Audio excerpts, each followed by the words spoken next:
let's talk about the 0 point field for a minute. So when we're going into a 0 point state with meditation, this is interesting stuff. I actually started studying this before I learned about the meditation. So gravity and electromagnetic forces are the only two fields in nature with an infinite range and a low energy limit. An infinite range are particles that have a zero mass, can exist for an infinite amount of time without violating the uncertainty principle. We'll talk about the uncertainty principle. The uncertainty principle is that humans influence the velocity and position of small particles in just the act of observing them.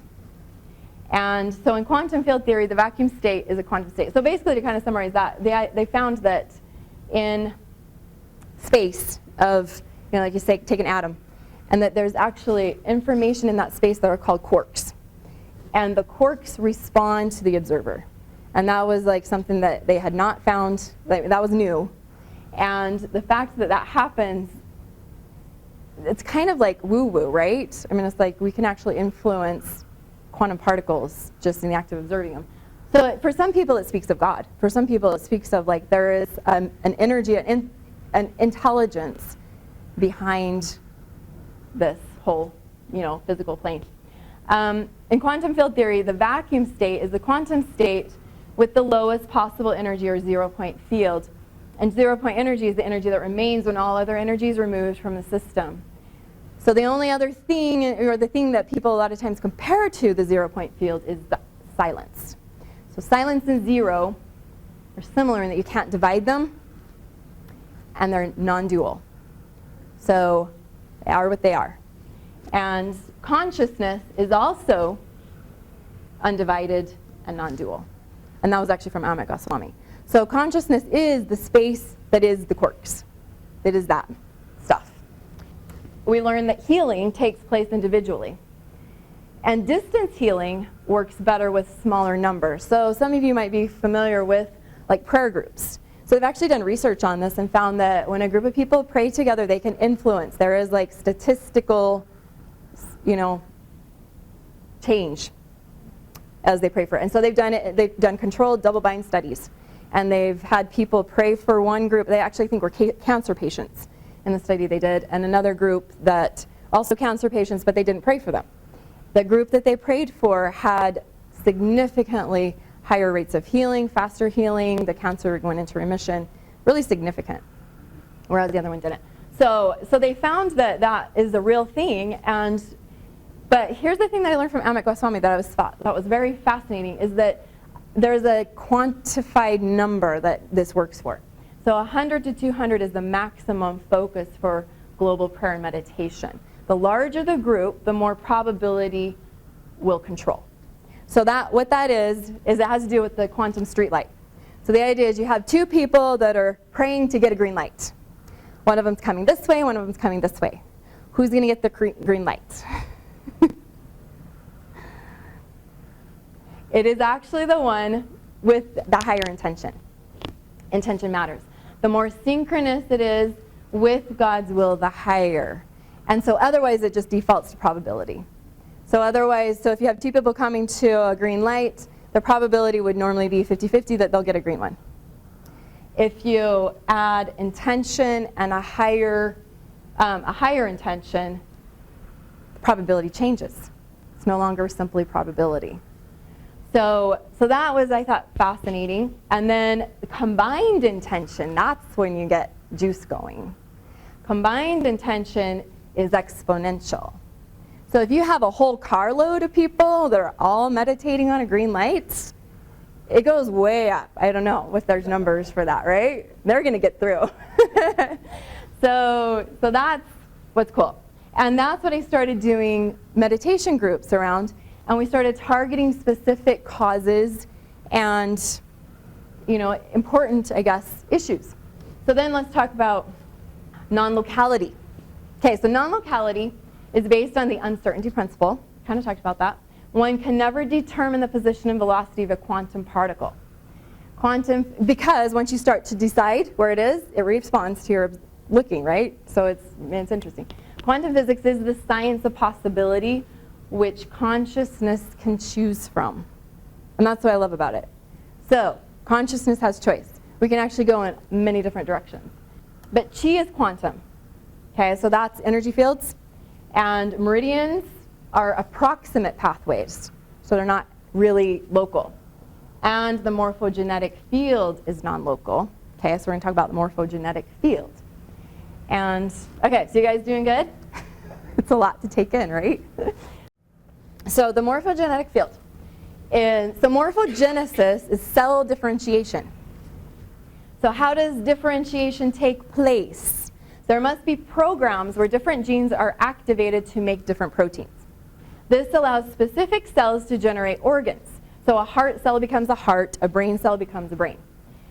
This I thought was really fascinating. Stem cells are undifferentiated. Stem cells can become anything. That's why stem cell treatment is such a big deal.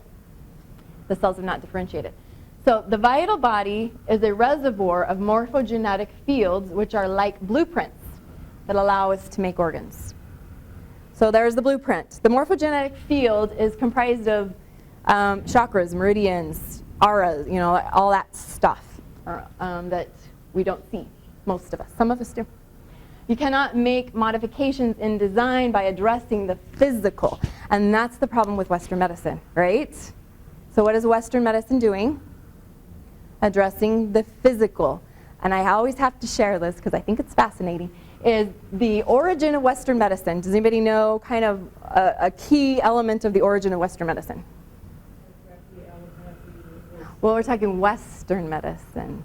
West, not Eastern, yeah. Western, do you know? Cadavers. Okay, so you take a cadaver, you've got the whole physical anatomy. You can take it apart, you can figure out the nervous system, you figure out all kinds of things, except what? What's missing? The whole life force energy, all the chi, all the morphogenetic, all the stuff that programs the physical body.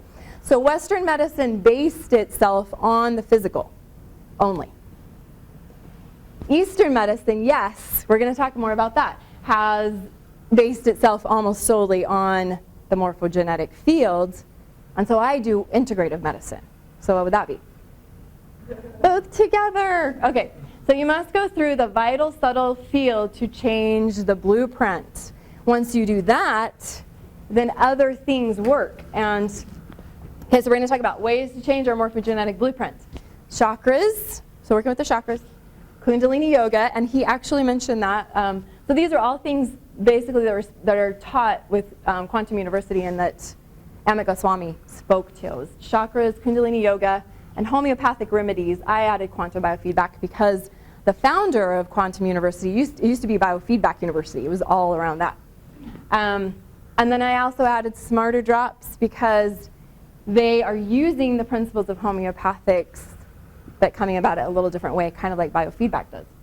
So those are some ways. We'll talk about them a little bit. One is the chakras. So if you're interested in a program to help you understand all of this, I actually have one.